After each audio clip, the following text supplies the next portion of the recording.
Well, season's finally here. I know our fans are excited, our players are excited, coaches are excited, everybody involved with Gamecock baseball is excited. I think everybody around the country is ready to get this thing going. It's been a long time, so our guys have worked really hard to get to this point. So now I'm anxious to put them out there on the field tomorrow, see what it looks like, and see what we're happy with, what we need to tweak, and continue to move forward. So ready for tomorrow.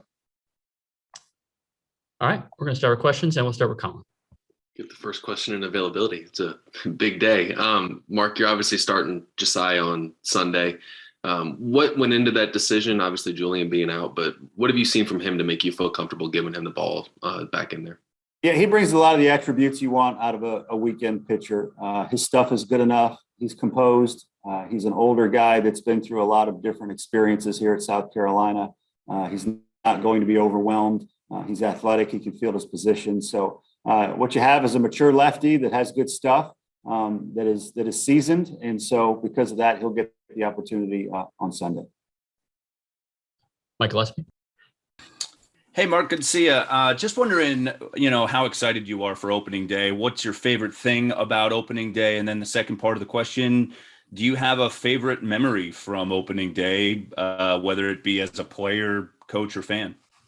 Yeah, great question, Mike. And again, thanks for being on here. Opening day is special. I spoke to a group last night and talked about how special opening day has always been for me. Baseball, it's no secret that baseball is one of my huge passions. And so I've loved opening day as a part of baseball for a long, long time. I remember it as a kid, whether it's getting ready for the season to start and you're watching This Week in Baseball and they're previewing that the big league season's about to start, whether it was walking in a little league parade when you're a kid. You go to high school and your first game on opening day with your high school buddies is special. College is no different. And around here, it's a big deal because I look out my window and I see all the bunting up, and it feels like a big time atmosphere, and the crowds are getting ready to tailgate and be a part of it tomorrow. From an opening day standpoint, it's a new beginning for everybody. It's fresh, it's new, it's previewing the beginning of spring where the weather is going to start to warm up. So just a lot of great things about opening day. My biggest memory probably was when I was still playing. I was with the Cubs and I didn't know if I would be sent to A ball or double A, and all spring training, you're worried about it and you're looking at depth charts and you're trying to figure out, am I going to go to double A? Am I going to get released? Am I going to A ball again? And so literally it came down to the very last day. And that morning, there was one bus getting ready to fly to Peoria, one bus getting ready to fly to Daytona, one bus getting to go to the airport to fly to Orlando. And as of 8 o'clock that morning, I was still waiting to hear which bus to get on. So finally, I got the call, and it was to go to Orlando. And, I'll never forget that. Never forget it. John Whittle. From the end of last season to now, what's the biggest difference about your team offensively? Obviously, a lot of new players, but in terms of profile of your team offensively, what's the biggest difference that we'll start to notice? I think you'll see a little more athleticism. I think you'll see more left-handed options. I think you'll see guys in our lineup that will strike out. Will probably strike out less than we did last year, both because our current guys are older and more experienced. Because we brought in some guys that have track records of not striking out. Two of our transfers came in, struck out in the 20s. So I think those are the things you'll see most. I think the strikeouts will go down, hopefully. I think you'll see more left-right balance, and I think you'll see some more athleticism. Colin? Yeah, Mark, you obviously had Brady anchor the leadoff spot for you last year. Now that you're getting into the season, who are some of the candidates you might look at to hit first in that order, and what kind of qualities are you looking for there?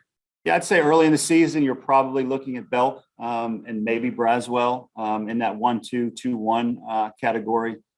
Again, a lot of it we're just going to have to run them out there, see what it looks like, and then make adjustments if need be. But I'd say those are the two guys right now that you're looking at as table setters for the big guys.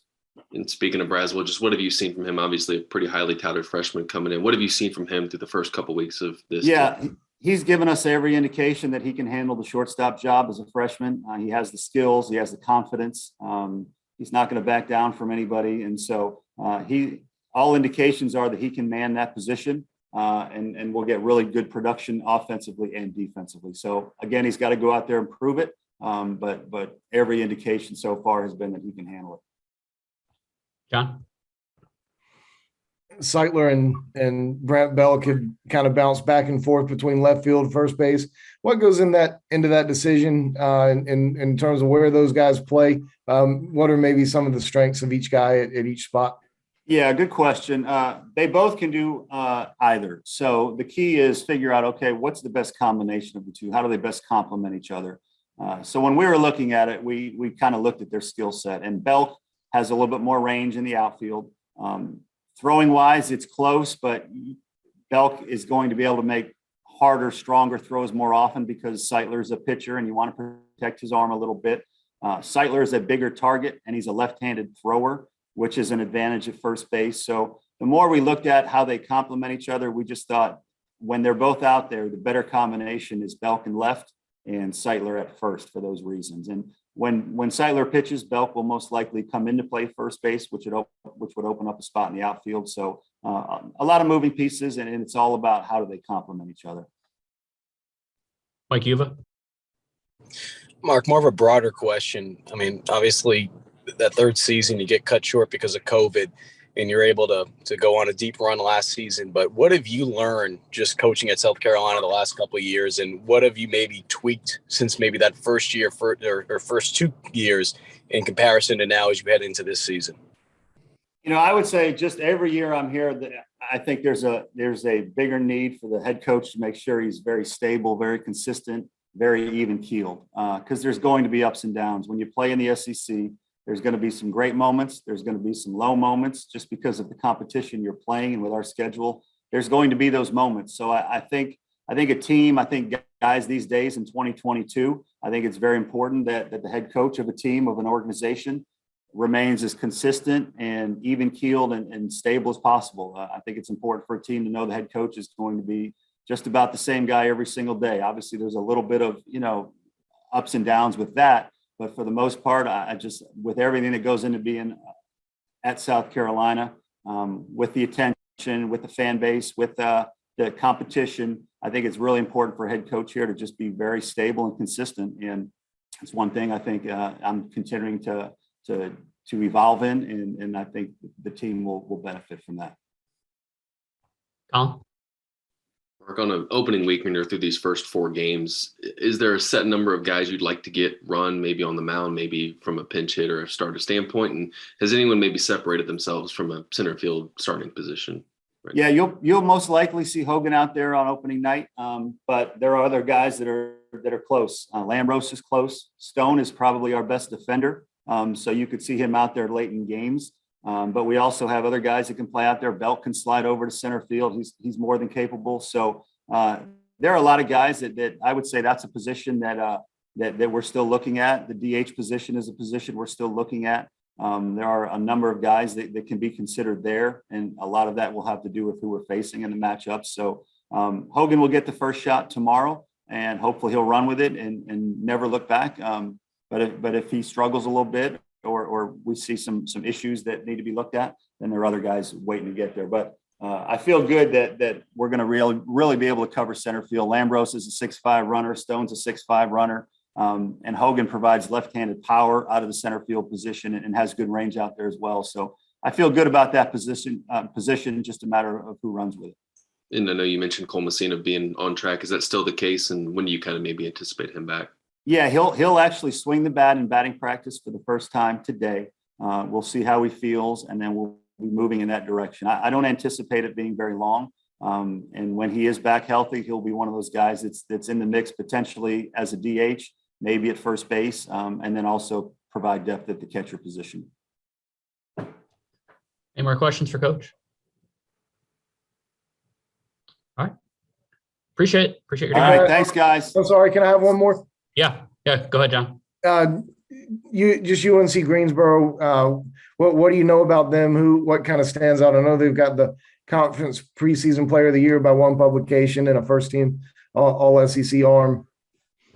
Yeah, I mean, they're going to be just like parity has never been bigger in college baseball than it is now. Everywhere you look, you've got weapons, you've got teams that can win games. They've got really good pitchers. You mentioned the player of the year, and Billy Godwin's the coach there. So with Billy Godwin, you're going to have a tough blue collar team. They're going to get after it. They're not going to back down. And so I know they're going to be well coached, and we'll go over the scouting report today with our team during practice. So like everybody else who play these days, I anticipate good baseball, and you're going to have to play well to win.